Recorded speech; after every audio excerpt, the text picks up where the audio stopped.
उसके बाद देखिए नेक्स्ट क्वेश्चन है यहां पे आपका, find the 10th term of AP 22, 27, 32 and so on dot dot dot dot.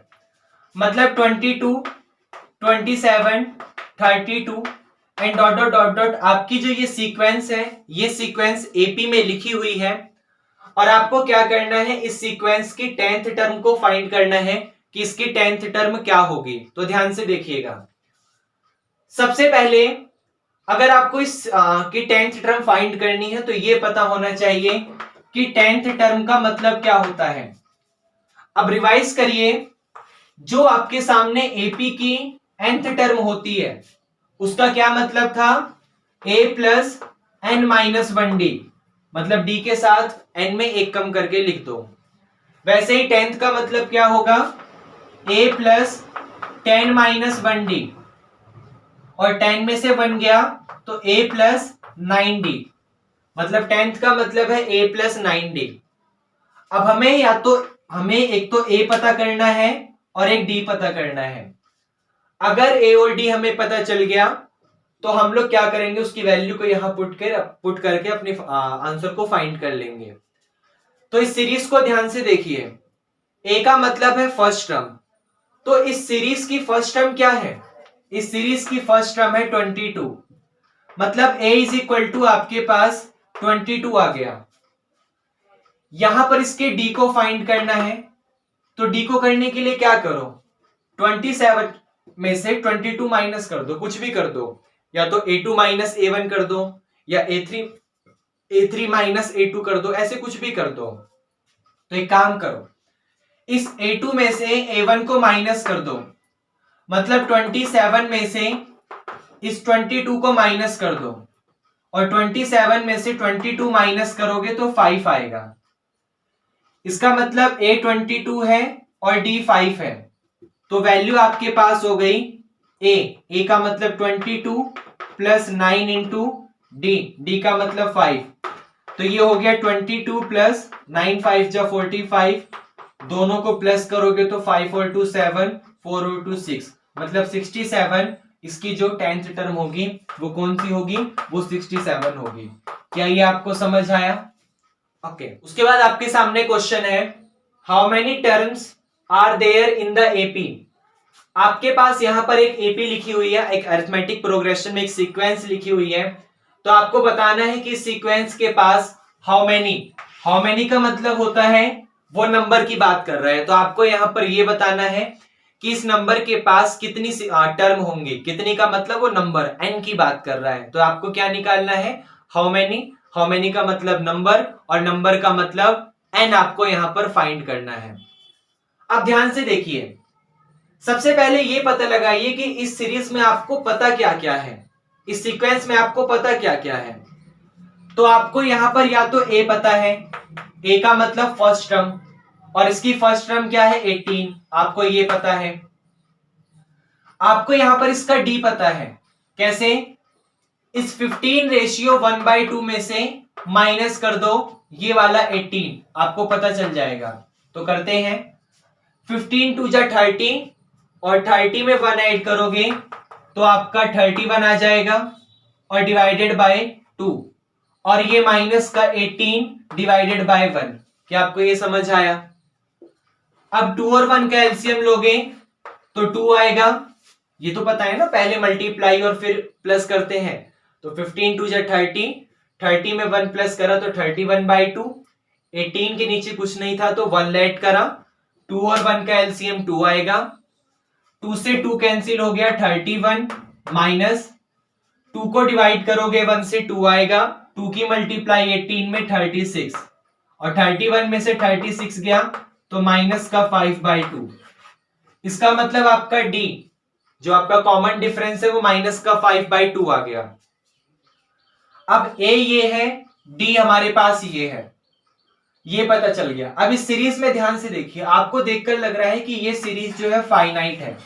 Finite का मतलब ये कहीं ना कहीं से स्टार्ट हुई और कहीं ना कहीं पे जाके फिनिश हो गई, इसकी लास्ट टर्म मुझे पता है। फाइनाइट का मतलब ये होता है, क्योंकि देखिए ना, डॉट डॉट डॉट के बाद इसके पास लास्ट में कुछ ना कुछ लिखा हुआ है। अब लास्ट का मतलब क्या था, l, तो एल कितना है माइनस का 47। अब याद करिए लास्ट टर्म का एक फॉर्मूला था जो कि same to same nth term के फॉर्मूले के इक्वल था। तो क्या फॉर्मूला था लास्ट टर्म एल का? वो फॉर्मूला था a plus n minus 1d। वो फॉर्मूला आपके पास ये था। तो a क्या है यहां पर? a है आपके पास 18 प्लस n क्या है आपका? n नहीं पता, n ही तो निकालना है, -1 सेम। d क्या है आपका? ये माइनस का 5/2 और l क्या है आपका? l है आपका ये वाला माइनस का 47। अब बस इसको सॉल्व करना है। यहां पर हमें a पता था, यहां पर हमें d पता चल गया, उसके बाद यहां पर हमें l पता था, तो हमने फॉर्मूला पुटअप करा। l is equal to a plus n minus 1d। l तो same to same, a same, n ही निकालना था, d सेम। अब ये प्लस 18 इस तरफ आके माइनस हो जाएगा और ये n माइनस का 1 और माइनस का 5/2 सेम। अब माइनस माइनस प्लस होता है, तो 47 में 18 को प्लस करिए, 8 और 7 15, ये 2 हो गया, 4 और 2 6, माइनस का 65 is equal to n minus का 1 इंटू माइनस का 5/2। 2 मल्टीप्लाई डिवाइड से इस तरफ मल्टीप्लाई में चला जाएगा, तो माइनस का 65 मल्टीप्लाइड बाई 2 और ये माइनस का 5 मल्टीप्लाई से इस तरफ डिवाइड में आ जाएगा और इज इक्वल टू ये वाला n माइनस का 1। अब माइनस से माइनस कैंसिल, 13 5 जा 65 और 13 2 जा 26, तो 26 is equal to n minus 1। ये -1 इस तरफ आके प्लस हो गया, तो 26 plus 1 that means 27 is equal to n। आपका जो n है टोटल नंबर ऑफ टर्म वो कितनी आ गया? वो 27 आ गया। मतलब इस एपी के पास टोटल 27 टर्म्स प्रेजेंट है। क्या ये आपको समझ आया? ओके। उसके बाद आपके सामने नेक्स्ट क्वेश्चन है यहाँ पे, a series is given by 51 plus 50 plus 49 plus dot dot dot dot 21। Series का मतलब होता है कि आपके सामने जो भी सीक्वेंस थी, अगर उस सीक्वेंस को हम लोग प्लस की फॉर्म में लिखते हैं, मतलब प्लस प्लस प्लस की फॉर्म में लिखते हैं, तो उसे सीरीज कहते हैं। वो आपको आने वाली नेक्स्ट क्लास में मैं बताऊंगा। तो एक सीरीज आपके सामने इस तरीके से गिवन है, इनडायरेक्टली ये एपी है, उस एपी को मैंने, क्योंकि आपका एपी चल रहा है, उस सीक्वेंस को मैंने प्लस की फॉर्म में लिख दिया है। तो आपको बताना है कि how many terms are there in this series. तो इस सीरीज में कितनी टर्म्स हैं, हाउ मेनी। और हाउ मेनी का मतलब होता है नंबर की बात कर रहा है, और नंबर का मतलब है आपको यहां पर n निकालना है। तो पहले सीरीज को ध्यान से देखिए। सीरीज है आपके सामने 51 plus 50 plus 49 plus dot dot dot dot 21। आपके सामने ये सीरीज है। इसकी फर्स्ट टर्म क्या है? इसकी फर्स्ट टर्म ये है 51, तो a इज इक्वल टू 51 आ गया। इसका d क्या है? Common difference. तो 50 में से 51 माइनस कर दो, तो 50 माइनस 51 इज माइनस का 1। इसकी लास्ट टर्म क्या है? l, वो आपके सामने ये वाला 21 है। अब a पता है, d पता है, l पता है, तो लास्ट टर्म का एक फॉर्मूला था। क्या था वो? फॉर्मूला था l is equal to a plus n minus 1d और l आपका 21 है, तो 21 इज इक्वल टू a का मतलब 51 प्लस n निकालना है और d क्या था? माइनस का 1। ये 51 इस तरफ आके माइनस हो गया और ये n माइनस 1 क्रॉस माइनस 1 सेम। 21 में से 51 गया तो माइनस का 30 is equal to n minus 1 cross minus 1। Minus से माइनस कैंसिल, ये माइनस 1 इस तरफ आके प्लस, तो 31 plus 1 30 plus 1 that means 31 is equal to n। आपका जो n है वो यहाँ पर 30 आ गया। क्या आपको ये समझ आया? ओके। उसके बाद देखिए नेक्स्ट क्वेश्चन है हमारा यहाँ पे, which term of the AP 21 18 15 dot dot dot dot is minus 81। मतलब आपके पास इस एपी की कौन सी टर्म माइनस 81 होगी। Also is any term zero, क्या कोई टर्म जीरो हो सकती है। Give reason for your answer, और अपने आंसर का रीजन दीजिए, अगर ऐसा है तो क्यों होगा। अब ध्यान से देखिए, आपके पास जो इसकी सीक्वेंस है वो क्या है, वो है 21, 18, 15 डॉट डॉट डॉट डॉट। सबसे पहले ये पूछा है कि क्या इस सीरीज की कोई -81 टर्म होगी, sorry, which term of the AP is -81, इस सीक्वेंस की कौन सी टर्म माइनस का 81 होगी। तो एक काम करो, इस सीक्वेंस को देखो ध्यान से, इस सीक्वेंस 21, 18, 15 ऐसे डिक्रीजिंग की फॉर्म में लिखा हुआ और यहां पर माइनस का 81 लिखा है। तो आपके सामने काम करो, उसने पूछा है कि कौन सी टर्म -81 होगी। तो एक काम करो, -81 को उसकी लास्ट टर्म मान लो, कि पहले अपनी सीक्वेंस को लिखो, उसने पूछा कि कौन सी टर्म ये होगी, तो उसको लास्ट टर्म मान लो और क्वेश्चन को सॉल्व करना स्टार्ट कर दो। आपको पता चल जाएगा एन का मतलब विच टर्म, कौन सी का मतलब नंबर का मतलब एन, आपको पता चल जाएगा। तो मैंने वही करा, इस सीक्वेंस की लास्ट टर्म को -81 मान लिया, क्योंकि मुझे यही पता करना था विच टर्म का मतलब कौन सा था, तो मैंने उसको -81 को लास्ट टर्म लेट कर लिया। आपको भी यही करना होगा हर क्वेश्चन में, अगर ऐसा कुछ पूछेगा कि इसकी कौन सी टर्म वो होगी, उसकी कौन सी टर्म ये होगी, इसका कौन सा टर्म वो होगा, ऐसा अगर पूछेगा तो आपको यही करना है, उसको लास्ट मान लेना है। अब इसको सॉल्व करिए। इस सीक्वेंस में ए का मतलब फर्स्ट टर्म क्या है 21, तो a इज इक्वल टू 21 आ गया। डी का मतलब क्या है 18 माइनस 21, और एल का मतलब लास्ट टर्म, वो क्या है आपके पास, वो इसकी एरिया -81। अब 18 में से 21 गया तो माइनस का 3 मिलेगा, मतलब a 21 है, d -3 है और l -18 है। सॉल्व करो, l का एक फॉर्मूला था, क्या था, l is equal to a plus n minus 1d। तो l है आपके पास माइनस का 81 इज इक्वल टू a का मतलब 21 प्लस n माइनस 1, n ही निकालना है, n ही नहीं पता, और d क्या है माइनस का 3। ये 21 इस तरफ आके माइनस, तो 81 minus 21 is equal to n minus 1 के साथ माइनस का 3, ये प्लस हो जाएगा तो 1 और 1 2, 8 और 2 10, माइनस का 102 is equal to n minus का 1 क्रॉस माइनस का 3। माइनस से माइनस कैंसिल, इसको कैंसिल करोगे 3 3 जा 9, 1 बचा 3 4 जा 12, 34 आ गया। ये -1 इस तरफ आके प्लस, तो 34 प्लस 1 इज इक्वल टू 35, मतलब n आपका 35 आ गया।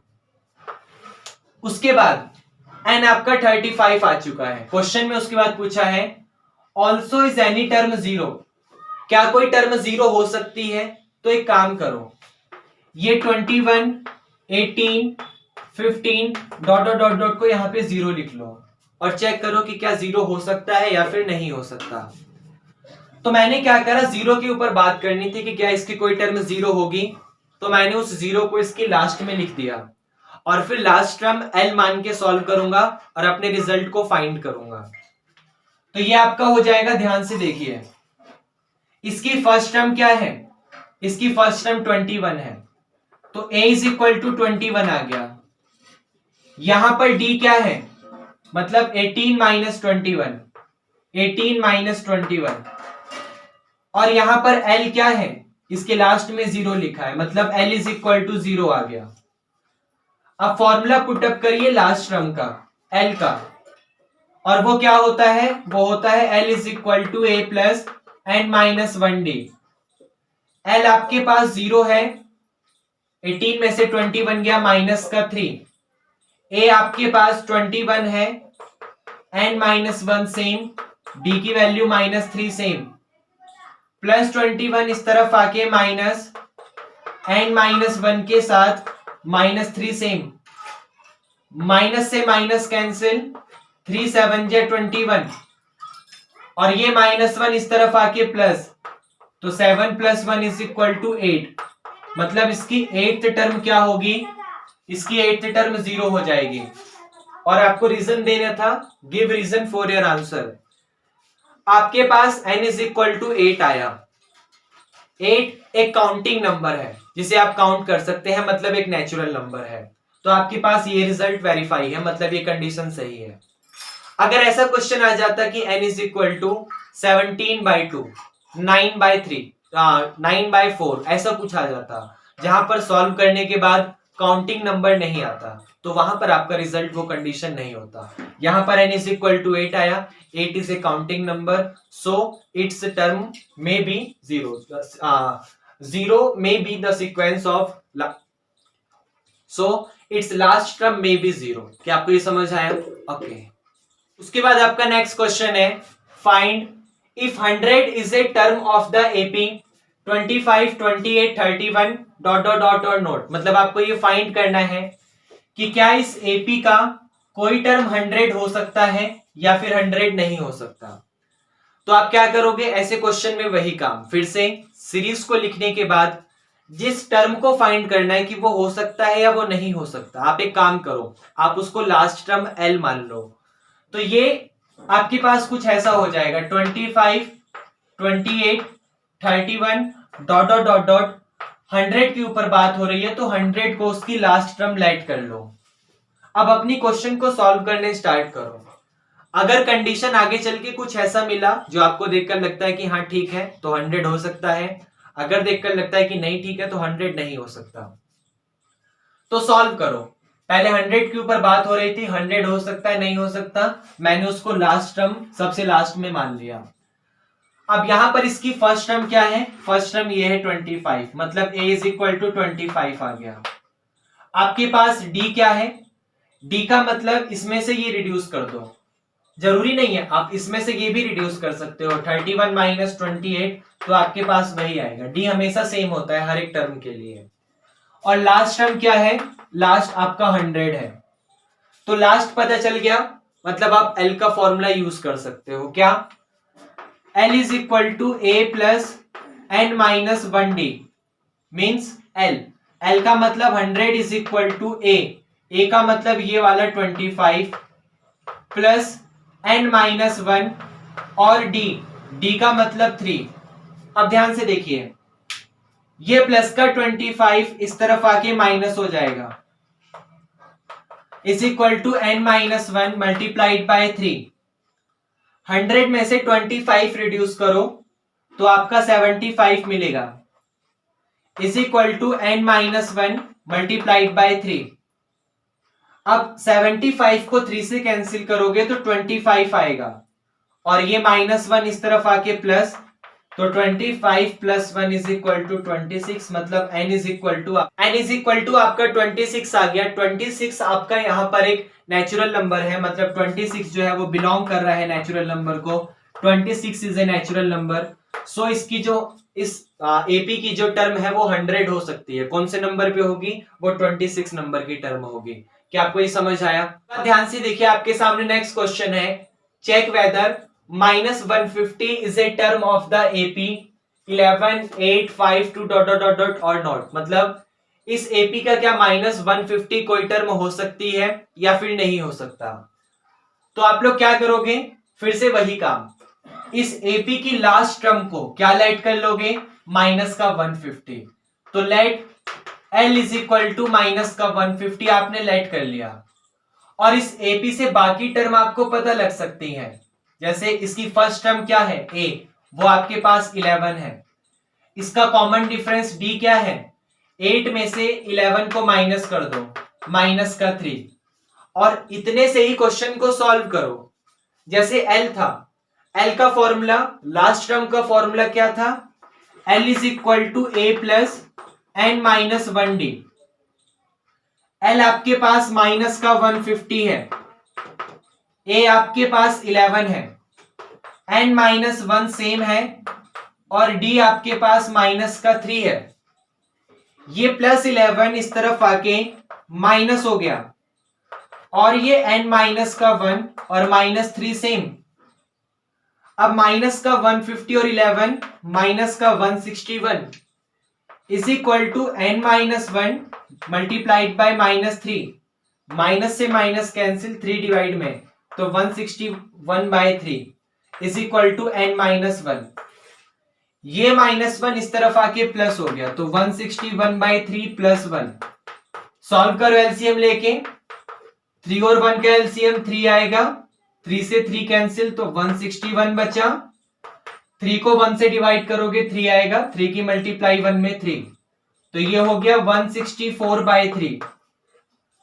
और इसको जब सॉल्व करोगे तो पहले 3 5 जा 15, फिर 3 4 जा 12, फिर पॉइंट से 0 3 6 जा 18, मतलब 52.6 आ गया। अब ये बताओ यहां पर नंबर की बात हो रही है, कौन सी टर्म, तो आपके पास कौन सी टर्म का मतलब होता है या तो फर्स्ट, या तो सेकंड, या तो थर्ड, या तो फोर्थ, या तो 51, या तो 52, या तो 53।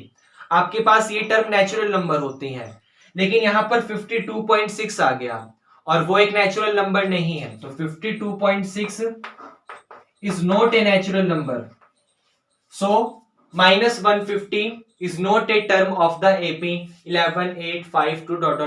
and so on। क्या आपको ये समझ आया? ओके।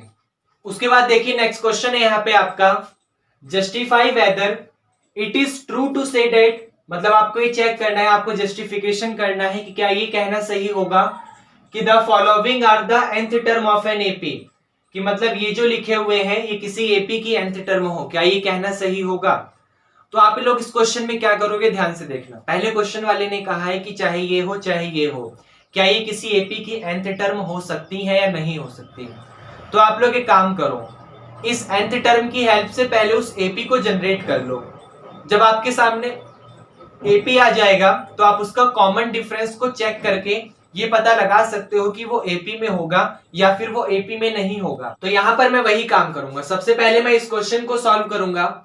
ये क्वेश्चन की nth टर्म है और आपको पता है nth टर्म को an से रिप्रेजेंट करते हैं, तो an इज इक्वल टू क्या आ गया, 2n-3। अब अगर आपने यहां पर n की जगह 1 पुट किया, तो अगर आपने n की जगह 1 पुट किया तो आपको a1 मिलेगा, और a1 का मतलब 2 1 जा 2 -3, 2 में से 3 गया तो माइनस का 1। अगर आपने n is equal to 2 put किया तो आपको a2 मिलेगा, और a2 का मतलब 2 2 जा 4 माइनस का 3, और 4 में से 3 गया तो 1 आ जाएगा। अगर आपने n is equal to 3 put किया तो आपको a3 मिलेगा, a3 का मतलब 2 3 जा 6 और माइनस का 3, और 6 में से 3 गया तो आपका 3 आ जाएगा। और इतने से ही आप चेक करके पता लगा सकते हैं कि वो एपी में होगा या नहीं होगा। कैसे, ध्यान से देखिए। आपको पता है अगर सीरीज एपी में होती है, जैसे यहां से आपके पास क्या आ गया, -1 1 3 एंड सो ऑन, अभी और पुट करते तो और आता, ये आपके पास यहां पर एक सीक्वेंस जनरेट हो गई। अब चेक करो ये एपी में है या नहीं है। कैसे करोगे, आप लोग जानते हो ये A1 है, ये A2 है, ये A3 है। वो एपी में तब होगा जब आप A2 में से A1 को रिड्यूस करो और वो इक्वल आ जाए A3 में से A2 को रिड्यूस करने पर। मतलब यहां से यहां तक का कॉमन डिफरेंस सेम होगा, यहां से यहां तक के डिफरेंस के। तो 1 में से रिड्यूस करो -1, 1 में से रिड्यूस करो माइनस का 1, वो इक्वल आएगा जब 3 में से रिड्यूस करोगे 1, 3 में से रिड्यूस करोगे 1, तो माइनस माइनस प्लस 1 होता है, 1 और 1 2 हो गया। 3 में से 1 रिड्यूस करोगे 2 आ गया, 2 इज इक्वल टू 2। मतलब आप देख रहे हो यहां पर कॉमन डिफरेंस सेम आ रहा है, इसका मतलब 2n-3 may be can be the nth term of an AP, वो बन सकती है nth term of an AP, because common difference of this sequence is same. जबकि यहां पर देखिए अगर आपने इसको nth टर्म लाइट करा तो nth टर्म को आप लोग an से रिप्रेजेंट करते हो, मतलब an is equal to 1 plus n square, ये आ गया आपका। अब यहां पर अगर आपने n की जगह 1 पुट किया तो ये हो जाएगा 1 प्लस 1 स्क्वायर, और 1 1 1 मतलब 3, जिसको हम लोग a1 नाम देंगे क्योंकि n इज इक्वल टू 1 मतलब फर्स्ट टर्म। अगर आपने n is equal to 2 put किया तो 1 प्लस 2 स्क्वायर, तो 2 का स्क्वायर 4, 4 और 2 6, 6 में 1 ऐड करोगे तो 7 आ गया, मतलब a2 की वैल्यू 7 आ गई। अगर आप n is equal to 3 put करोगे तो 1 प्लस 3 स्क्वायर, 3 का स्क्वायर 9, 9 और 3 12, 12 और 1 आपका 13 आ गया, मतलब A3 इज इक्वल टू 13 आ गया, एंड सो ऑन ये आपका चलता चला जाएगा। तो इतने से ही चेक करके हम पता लगा सकते हैं कि वो AP में है या फिर नहीं है। जैसे सीरीज आपकी क्या बन गई, A1 A2 A3, 3 7 13 and so on. तो ये A1 है, ये A2 है, ये A3 है। अगर आपके सामने ये AP में होगा तो यहां से इसका A2 माइनस A1 सेम आना चाहिए A3 माइनस A2 के, और A1 आपका 3 है, A2 आपका 7 है, मतलब यहां से यहां तक का डिफरेंस सेम आना चाहिए यहां से यहां तक के डिफरेंस के। मतलब 7 में से 3 रिड्यूस कर दो, 7 माइनस 3 सेम आना चाहिए 13 माइनस 7 के, 13 माइनस 7 के। 7 में से 3 गया 4, 13 में से 7 गया 6, ये आपका सेम नहीं आ रहा।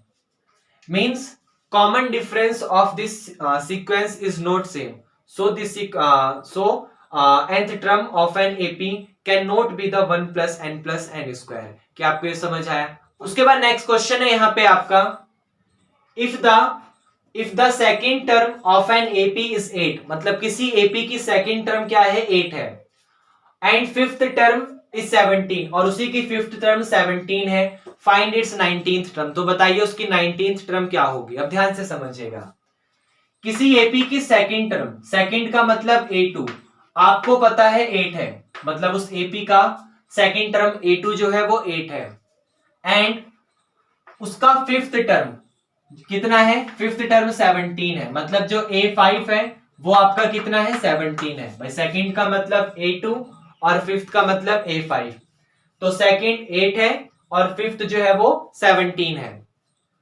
तो A2 मतलब सेकंड टर्म का मतलब क्या होता है, जैसे nth का मतलब क्या होता है, A plus n minus 1D, वैसे ही सेकंड का मतलब क्या होगा, A प्लस 2 माइनस 1D, और ये कितना है, ये 8 है। वैसे ही फिफ्थ का मतलब क्या होगा, A प्लस 5 माइनस 1D, और ये कितना है, ये 17 है। अब 2 में से 1 गया तो सिर्फ 1 बचेगा, तो A प्लस D आपके पास 8 आ गया, और A प्लस 5 में से 1 गया तो 4, तो A प्लस 4D आपके पास 17 आ गया। अब इसको रिड्यूस करके सॉल्व कर लो, ये आपके पास फर्स्ट है, ये सेकंड है, दोनों को चाहे एलिमिनेशन मेथड से, चाहे सब्स्टिट्यूशन से, चाहे क्रॉस मल्टीप्लिकेशन से, चाहे ग्राफिकली से, किसी से भी सॉल्व कर लो। एलिमिनेशन इजी पड़ता है, एलिमिनेशन से हम करेंगे। फर्स्ट में से सेकंड को एलिमिनेट करो, मतलब A plus D is equal to 8 में से एलिमिनेट कर दो इसको, A plus 4D is equal to 17, ये माइनस, ये प्लस का माइनस, ये प्लस का माइनस, ये कैंसिल हो जाएगा। D में से 4D गया तो माइनस का 3D, 8 में से 17 गया, जब 8 में से 17 जाएगा तो आपका आई थिंक माइनस का 9 बचेगा। माइनस से माइनस कैंसिल, 3 3 जा 9, मतलब D आपके पास 3 आ गया। अब अगर D 3 है तो D की वैल्यू को उठा के या तो यहां पुट कर दो, A आ जाएगा। मान लो मैंने यहां पुट करा, तो A plus 4 into 3 is equal to 17, मतलब A प्लस 4 3 जा 12 इज इक्वल टू 17, 12 उस तरफ आके माइनस, तो 17 में से 12 गया तो A आपके पास 5 आ जाएगा। इसका मतलब A की वैल्यू 5 है और D की वैल्यू 3 है। अब आपको क्या फाइंड करना था, आपको 19th टर्म फाइंड करना था। अब 19th का मतलब A19 फाइंड करना था, और फिर से वही A19 के लिए एक कम करके लिखोगे, मतलब A plus 19 minus 1D find करना है, और इसका मतलब है A प्लस 18D फाइंड करना है। तो A क्या है आपका, A है आपका 5, तो 5 प्लस 8 इंटू D, सॉरी 18 है ये, D क्या है आपका 3, तो यहां 3 आ गया। अब 5 सेम टू सेम, 18 3 जा 54, 54 में 5 ऐड करोगे तो 59 आ गया, मतलब इसकी 19th टर्म क्या आ गई, 19th टर्म 59 आ गई। क्या ये आपको समझ आया? ओके। उसके बाद आपके सामने नेक्स्ट क्वेश्चन है, फाइंड ABC आपको ये ए, ये बी और ये सी फाइंड करना है such that the following numbers are in AP, ताकि ये नंबर्स जो है वो एपी में बन जाए। तो बताइए ये ए, बी और सी की वैल्यू क्या होगी।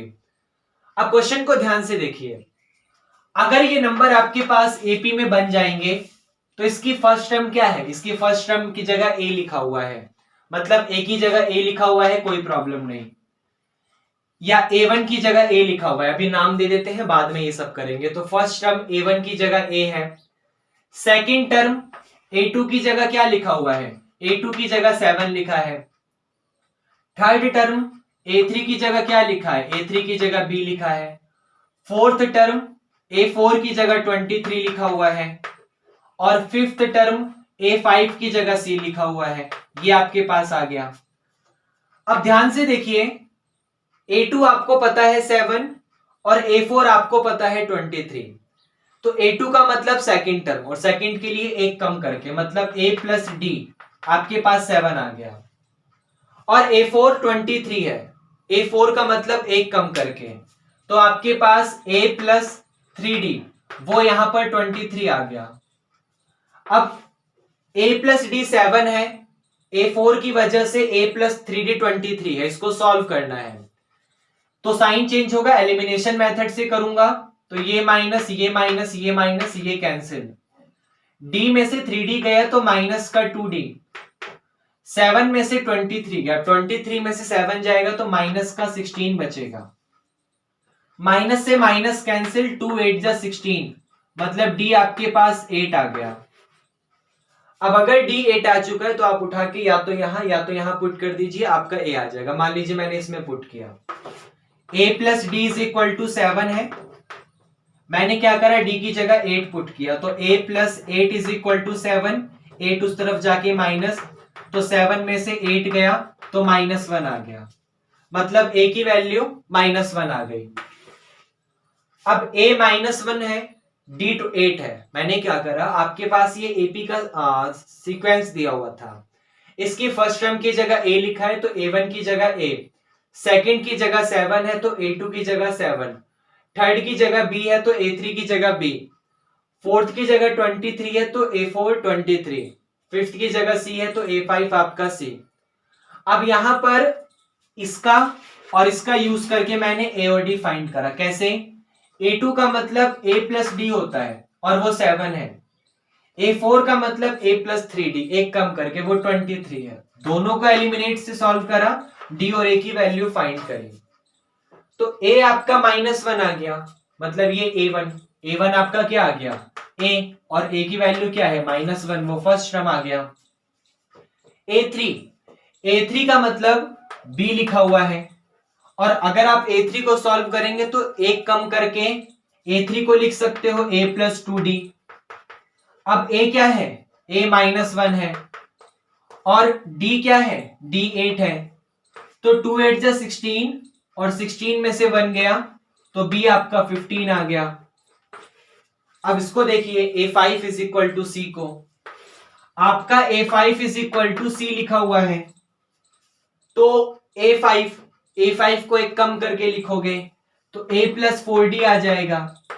अब A plus 4D is equal to C है, A आपका क्या है, A आपका -1 है, D क्या है, D 8 है, तो 4 8 जा 32 इज इक्वल टू C। अब 32 में से 1 को रिड्यूस करोगे तो 31 आ जाएगा, मतलब C आपके पास क्या आ गया, C आपके पास 31 आ गया, तो A आपके पास -1, B आपके पास 15 और C आपके पास 31। क्या आपको ये समझ आया? ओके।